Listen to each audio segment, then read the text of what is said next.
रोक दो बउआ। आज का चैप्टर है क्या चीज़? कार्बन और उसके यौगिक। कार्बन और उसके यौगिक जो चैप्टर है, इस चैप्टर में मुख्य रूप से हम लोग को जानना है कार्बन के बारे में, और कार्बन के बाद जानना है कार्बन से बने यौगिक। कार्बन के बारे में जानना है और कार्बन से बने जो भी यौगिक होगा उसके बारे में जानना है। चैप्टर बहुत अच्छा है, सभी परीक्षाओं में इससे क्वेश्चन पूछा जाता है। सुंदर सुंदर क्वेश्चन इससे तैयार भी होता है, पूछा भी जाता है एकदम कम। हाँ, कई गो लड़का कह भी रहा था कि लंबा लंबा क्लास हो जाता है, थोड़ा सा कम में पढ़ाइए लेकिन याद हो जाना चाहिए। तो कम कम का ही क्लास रहेगा, छोटा छोटा वीडियो भी छोटा छोटा बनेगा, कम समय का क्लास भी कम समय का रहेगा। उसके बाद रिवीजन फिर से कराया जाएगा। किसी तरह से जितना पढ़ाए उतना कंप्लीट हो जाना चाहिए, याद हो जाना चाहिए, ताकि परीक्षा में क्वेश्चन चैप्टर से न छूटे। चैप्टर का नाम हो गया कार्बन और उसके यौगिक। क्या कहे? Carbon and its compound, carbon और उसके यौगिक। तो कार्बन और उसके यौगिक चैप्टर में सबसे पहले हम लोग को जानना है कार्बन के बारे में कि कार्बन क्या है। उसके बाद कार्बन से बने हुए जो भी यौगिक होगा सभी के बारे में बारी बारी से देखेंगे। तो कार्बन को जान लेते कि कार्बन क्या होता है। कार्बन एक प्राकृतिक तत्व है। कार्बन कैसा तत्व है? एक प्राकृतिक तत्व है, या कह सकते हैं कि एक प्राकृतिक पदार्थ है। तत्व पदार्थ है का ना। कार्बन प्रकृति में पाए जाने वाला एक तत्व है। इसके आगे देखिए कि इसमें श्रृंखला बनाने का गुण होता है। कार्बन में कौन सा गुण होता है? श्रृंखला बनाने का गुण होता है। श्रृंखला बोले तो चैन की तरह, एक से दूसरा को जोड़ते हुए, दूसरा को तीसरा से जोड़ते हुए एक प्रकार का श्रृंखला तैयार करता है। हाँ, हम पूछेंगे कि श्रृंखला बनाने का गुण किस तत्व में होता है? कार्बन में श्रृंखला बनाने का गुण होता है। इसी गुण के कारण इसके यौगिकों की संख्या अधिक है। कार्बन के यौगिक सबसे ज़्यादा है। पृथ्वी पर जितने भी तत्व है, सभी तत्वों के मिलने से बहुत सारे यौगिक बना है, लेकिन ऐसे यौगिक जो कार्बन के मिलने से बना है वैसे यौगिकों की संख्या सबसे ज़्यादा है। एक क्वेश्चन इंपॉर्टेंट हो गया, कौन से तत्वों के यौगिकों की संख्या सबसे ज़्यादा है? कार्बन के। अब देखिए किस गुण के कारण, क्योंकि इसमें श्रृंखला बनाने का गुण होता है। कार्बन किसी भी भिन्न भिन्न प्रकार के जो तत्व होगा, किसी भी तत्वों के साथ जाकर के एक अपना एक श्रृंखला तैयार कर लेगा, और जो भी श्रृंखला तैयार होगा, जो भी यौगिक होगा जिसमें कार्बन गया तो कार्बन का यौगिक कहलाएगा। कार्बनिक यौगिक वही ना होगा। आपको पता है, बताया है कि कार्बनिक यौगिक कौन सा यौगिक होगा? वैसे यौगिक जिसमें कार्बन होगा, कार्बन उपस्थित होगा, उस यौगिक को कहेंगे कार्बनिक यौगिक। तो ध्यान दीजिए, कार्बन प्रकृति में पाए जाने वाला एक तत्व है। इसमें श्रृंखला का गुण होता है, और श्रृंखला के गुण होने के कारण ही इसके यौगिकों की संख्या सबसे ज़्यादा है। इसे सार्वभौमिक तत्व कहा जाता है। कार्बन को कौन से तत्व के नाम से जाना जाता है? सार्वभौमिक मतलब क्या होता है? सभी जगह उपस्थित, जो सभी जगह उपलब्ध हो, वैसे यौगिक को कहा जाता है सार्वभौमिक यौगिक। वैसे तत्व जो सभी जगह उपस्थित हो, मौजूद हो, कहीं भी खोजा जाए, सब जगह कार्बन देखने के लिए मिले, वैसे तत्व को कहा जाता है सार्वभौमिक तत्व। तो सार्वभौमिक तत्व के नाम से किसे जाना जाता है? कार्बन। जब हम लोग इसको विज्ञान में पढ़े, कार्बन को प्राकृतिक तत्व विज्ञान में पढ़े, तो इसका एक परमाणु क्रमांक बना। कार्बन का परमाणु क्रमांक कितना? 6। कार्बन का परमाणु क्रमांक, और परमाणु द्रव्यमान कितना हुआ? कार्बन का परमाणु क्रमांक 6, और परमाणु भार कहे तो 12, तथा इलेक्ट्रॉनिक विन्यास क्या होता है? 2 और 4। बाह्यतम कक्षा में 4 इलेक्ट्रॉन, कार्बन के बाह्यतम कक्षा में 4 इलेक्ट्रॉन, तो इसका इलेक्ट्रॉनिक विन्यास हो गया 2 और 4। जितनी बातें हैं सबसे क्वेश्चन बन गया, और सबसे एक क्वेश्चन इंपॉर्टेंट है। वो इंपॉर्टेंट बउआ, सबसे पहले प्रकृति में पाए जाने वाला तत्व कौन? कार्बन। ऐसे बहुत सारे तत्व है जो प्रकृति में पाया जाता है, लेकिन कार्बन भी प्रकृति में पाए जाने वाला एक तत्व है। सार्वभौमिक तत्व के नाम से किसे जाना जाता है? कार्बन को सार्वभौमिक तत्व कहा जाता है। किस तत्व में श्रृंखला बनाने का गुण होता है? कार्बन में। किस गुण के कारण कार्बन के यौगिकों की संख्या सबसे ज़्यादा है श्रृंखला गुण के कारण, श्रृंखला बनाने का जो गुण होता है इसी गुण के कारण। उसके बाद हो गया कि कौन से वैसे तत्व है जिसके यौगिकों की संख्या सबसे ज़्यादा है कार्बन के। तो आप लोग यहाँ तक देखें कार्बन के बारे में, क्लियर। अब आगे है कार्बन और उसके यौगिकों के बारे में विस्तृत रूप से यानी कि विस्तार रूप से जानने के लिए इसे दो भागों में बांटा गया है। कार्बन को और कार्बन से बने यौगिक को बहुत अच्छा से जानने के लिए, विस्तार रूप से जानने के लिए इसे दो भागों में बांटा गया है। एक को कहा गया है कार्बनिक यौगिक और दूसरा अकार्बनिक यौगिक। अब इसके लिए विज्ञान ही केमिस्ट्री को ही दो भागों में बांट दिया गया, रसायन को दो भागों में बांटा गया। एक रसायन का नाम हो गया कार्बनिक रसायन और एक का नाम हो गया अकार्बनिक रसायन। कार्बनिक रसायन में कार्बन और कार्बन के यौगिक के बारे में अध्ययन करेंगे। अकार्बनिक रसायन में मतलब कार्बन को छोड़ के दूसरे तत्व और दूसरे तत्व से बने यौगिक के बारे में अध्ययन करेंगे। अकार्बनिक रसायन में कार्बन और उसके यौगिकों को विस्तार रूप से अध्ययन करने के लिए रसायन विज्ञान को दो भागों में बांट दिया गया, कार्बनिक रसायन विज्ञान और अकार्बनिक रसायन विज्ञान।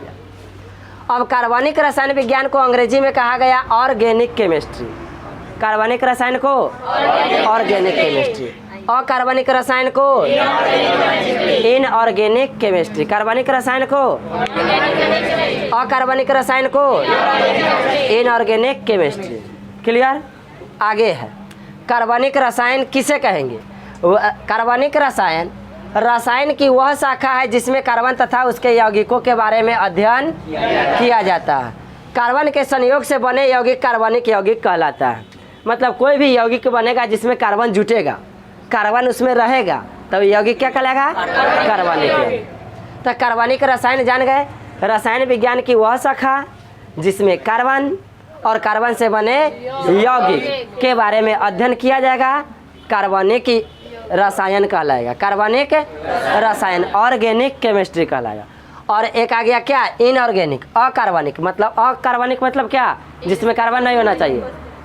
अकार्बनिक क्या कहे, रसायन विज्ञान की वह शाखा जिसमें वैसे तत्व या यौगिकों का अध्ययन किया जाता है जिसमें कार्बन उपस्थित नहीं होता, अकार्बनिक रसायन कहा जाता है। जैसे में हो गया क्या H2SO4, यह एक यौगिक है ना, इसमें कार्बन है क्या दिखाई दे रहा है, सी कहीं लिखल है, कार्बन का संकेत सी होता है ना, है इसमें सी, तो अकार्बनिक यौगिक है।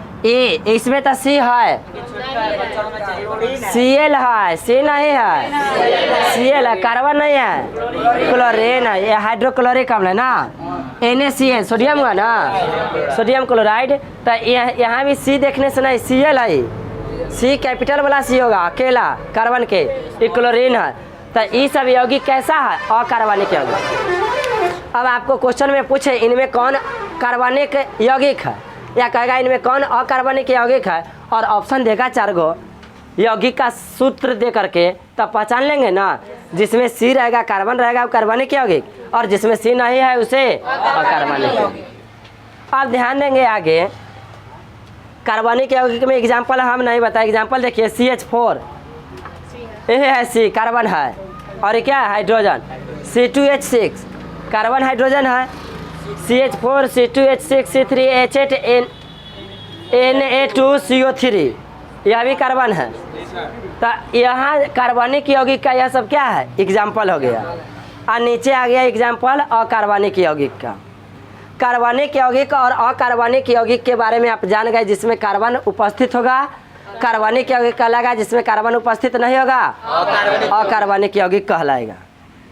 अब हम लोग देखते हैं एक सिद्धांत, इस चैप्टर में एक सिद्धांत हम लोग देखते हैं।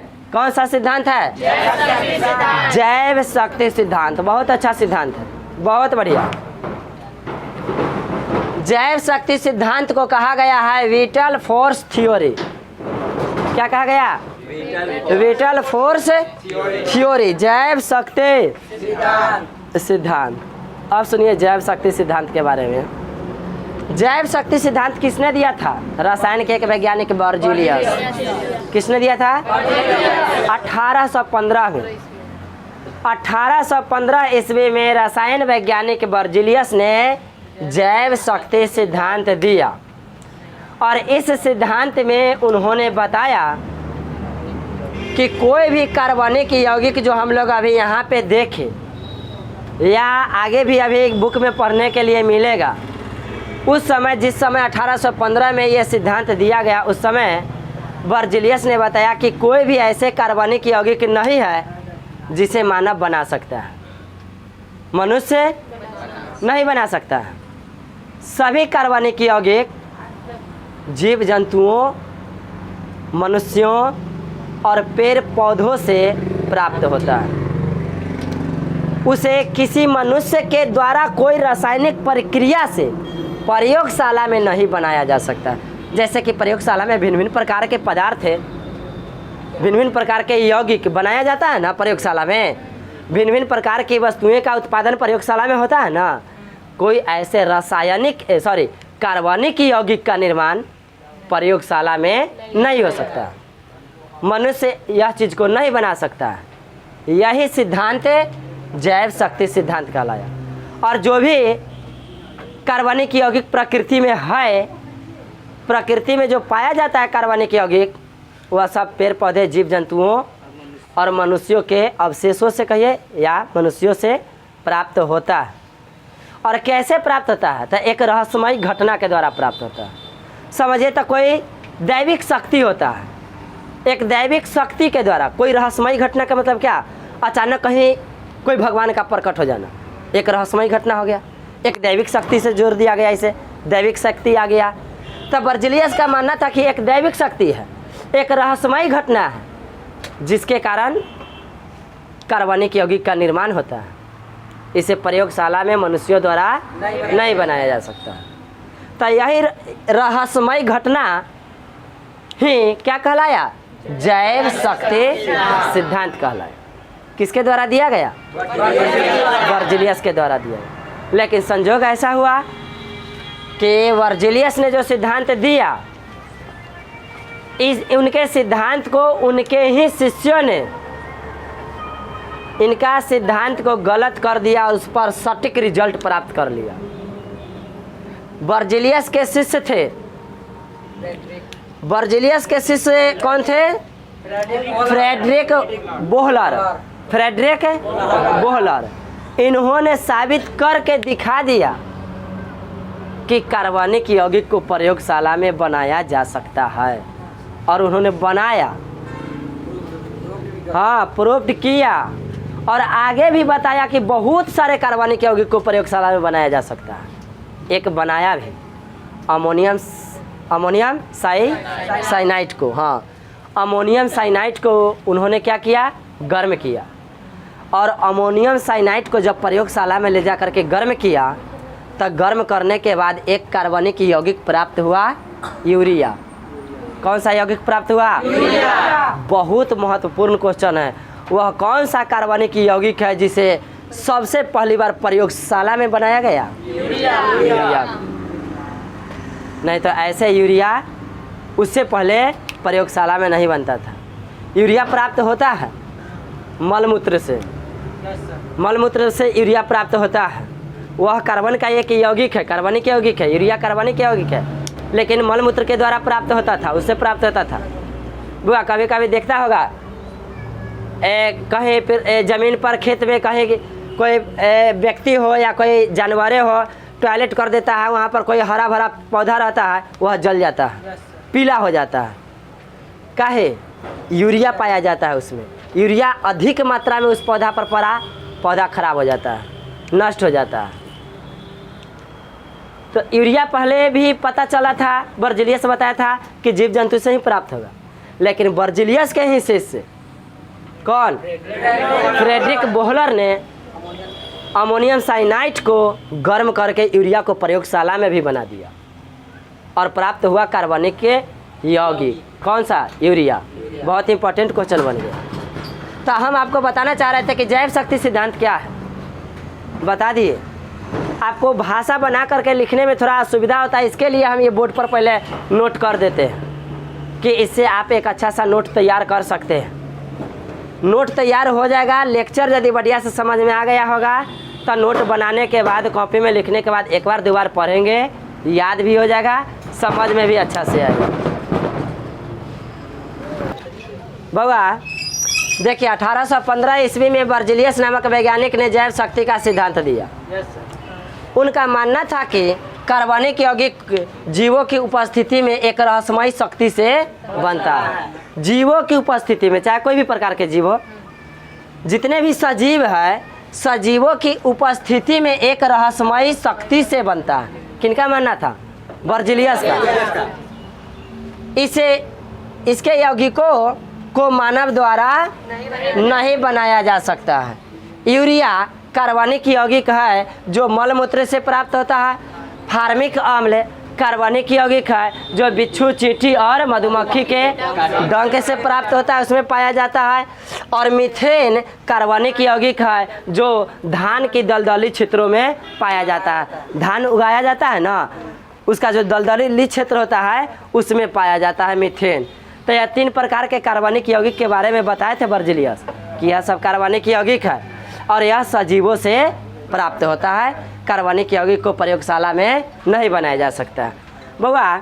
लेकिन उनके शिष्य कौन थे? लेकिन बर्जिलियस के शिष्य फ्रेडरिक बोलर ने प्रयोगशाला में अमोनियम साइनाइड को गर्म करके कार्बन के यौगिक यूरिया को प्राप्त किया। अमोनियम साइनाइड का सूत्र होता है NH4CnO। ये क्या है? Ammonium cyanide. प्रयोगशाला में से क्या किया गया? गर्म किया गया। गर्म करने के बाद प्राप्त हुआ क्या? NH2CO NH2 urea. यही यूरिया है। यूरिया का क्या है? सूत्र हो गया। हाँ, यूरिया का आणविक सूत्र आपसे पूछा जाएगा। यूरिया का सूत्र क्या होगा? NH2CO NH2 NH2CO NH2। Urea का सूत्र क्या होगा? प्रयोगशाला में यूरिया किससे प्राप्त किया गया था? अमोनियम साइनाइड से। प्रयोगशाला में यूरिया किससे प्राप्त किया गया? अमोनियम साइनाइड को क्या करने पर यूरिया प्राप्त हुआ? गर्म करने पर यूरिया प्राप्त हुआ। प्रयोगशाला में बनाया गया पहला कार्बनिक यौगिक कौन हुआ? यूरिया। उसके बाद बहुत सारे कार्बनिक यौगिक को प्रयोगशाला में अब बनाया जाता है, प्राप्त किया और यह साबित कर दिया कि कार्बन के यौगिक को मनुष्यों द्वारा प्रयोगशाला में बनाया जा सकता है। क्लियर? अब है बउआ, आप लोग को कल बताए थे कल थोड़ा सा बताए थे ना, उसमें बताए थे एक पॉइंट क्या? समावयवता के बारे में। कार्बन का जो यौगिक होता है जिसे कार्बनिक यौगिक कहते हैं, उसमें समावयवता का भी गुण होता है। समावयवी यौगिक कहलाता है, समावयवता होती है। और समावयवता से क्या समझते हैं? किसे कहेंगे? इंग्लिश में क्या कहें इसको? आइसोमर्स। वैसा कार्बनिक यौगिक जिसका आणविक सूत्र समान होता है किंतु संरचना सूत्र भिन्न भिन्न होता है। वैसा कार्बनिक यौगिक जिसका आणविक सूत्र समान होता है किंतु संरचना सूत्र भिन्न भिन्न होता है, तो वैसे यौगिक को कहेंगे समावयवी यौगिक। वैसे यौगिक को समावयवी यौगिक कहेंगे और वह घटना कहलाएगा समावयवता। तो कार्बन के यौगिक जो होता है जिसे हम लोग कार्बनिक यौगिक कहे, उस कार्बनिक यौगिक में समावयवता का गुण होता है कि नहीं? समावयवता का गुण होता समान होता है किंतु संरचना सूत्र भिन्न भिन्न होता है। उसे क्या कहा जाता है? समावयवी यौगिक कहा जाता है। और यह घटना समावयवता कहलाता है। अब देखिए समावयवता के एक एग्जाम्पल देखिए। आपको बता दें कि एक कार्बनिक यौगिक है ब्यूटेन। क्या है? ब्यूटेन। ब्यूटेन के 2 समावयवी यौगिक है। एक कहलाता है नॉर्मल ब्यूटेन। हाँ, नॉर्मल ब्यूटेन। और एक कहलाएगा क्या? आइसोब्यूटेन। नॉर्मल ब्यूटेन और आइसोब्यूटेन। ब्यूटेन एक कार्बनिक यौगिक है और इसके 2 समावयवी है। एक नॉर्मल ब्यूटेन और एक बउआ ब्यूटेन का सूत्र होता है C4H10 और इसी का यौगिक है एक नॉर्मल ब्यूटेन और एक आइसोब्यूटेन। इसका भी होगा C4H10, इसका भी होगा C4H10। दोनों का तो देखिए तो आणविक सूत्र समान है ना, लेकिन संरचना सूत्र अलग अलग। कैसे इसका संरचना बनेगा? कार्बन कितने बॉन्ड होते हैं? कार्बन के 4 बॉन्ड, हाइड्रोजन के 1। अब बउआ कार्बन के 4 बॉन्ड, 1 बॉन्ड 2 3 4। अब कार्बन के 4 बॉन्ड होता है तो ई कार्बन के लिए 1 बॉन्ड तो ये काम करेगा, 1 बॉन्ड 2 बॉन्ड 3 बॉन्ड और 1 4 बॉन्ड, H H H। इसके लिए भी एक ऊपर H कर देंगे, एक नीचे H कर देंगे। ये कार्बन के लिए कैगो हो गया? 1 2 3 4। इसके लिए भी ऊपर H कर देंगे और इसके लिए भी ऊपर नीचे H करेंगे। ऊपर में H हो जाएगा, नीचे में H हो जाएगा और साइड में प्रत्येक कार्बन के कै गो बाउंड हो गया? 4 गो। और प्रत्येक हाइड्रोजन के कै गो? 1 बाउंड हो गया। इस तरह से नॉर्मल ब्यूटेन की यह संरचना हुई। ये संरचना है ना, इस संरचना हुआ किसका? Normal butane. आइसो ब्यूटेन में संरचना बनेगा कि यहाँ भी कार्बन 4 गो है, हाइड्रोजन 10 गो है। यहाँ बनेगा कार्बन कार्बन कार्बन, उसके बाद इधर कर देंगे हाइड्रोजन, ऊपर भी हाइड्रोजन, इसके ऊपर हाइड्रोजन, इसके ऊपर भी हाइड्रोजन, इधर में हाइड्रोजन, इधर में हाइड्रोजन, इधर में हाइड्रोजन। कार्बन कै गो दर्शाना था? 4 गो। हाइड्रोजन कै गो? 10 गो। अब तक कार्बन कै गो हो गया? हाइड्रोजन कै गो हो गया? हाइड्रोजन कै गो हो गया? मतलब एगो कार्बन और बचा हुआ है। इस कार्बन को यहाँ से खींच दिए सी, और इसके इधर है एगो हाइड्रोजन, एक इधर हाइड्रोजन और एक इधर हाइड्रोजन। देखिए इसकी संरचना, यहाँ भी 4 गो कार्बन हो गया, यहाँ भी 4 गो कार्बन हुआ ना, 10 गो हाइड्रोजन हुआ कि नहीं? अब प्रत्येक कार्बन के 4 बॉन्ड है कि नहीं? प्रत्येक हाइड्रोजन के 4 बॉन्ड है कि नहीं? यही हुआ जिसके संरचना सूत्र समान हो, संरचना सूत्र समान हो, सॉरी ओहो, आणविक सूत्र समान हो और संरचना सूत्र भिन्न भिन्न हो, तो इसी को हम लोग कहेंगे समावयवता। समावयवता किसे कहेंगे?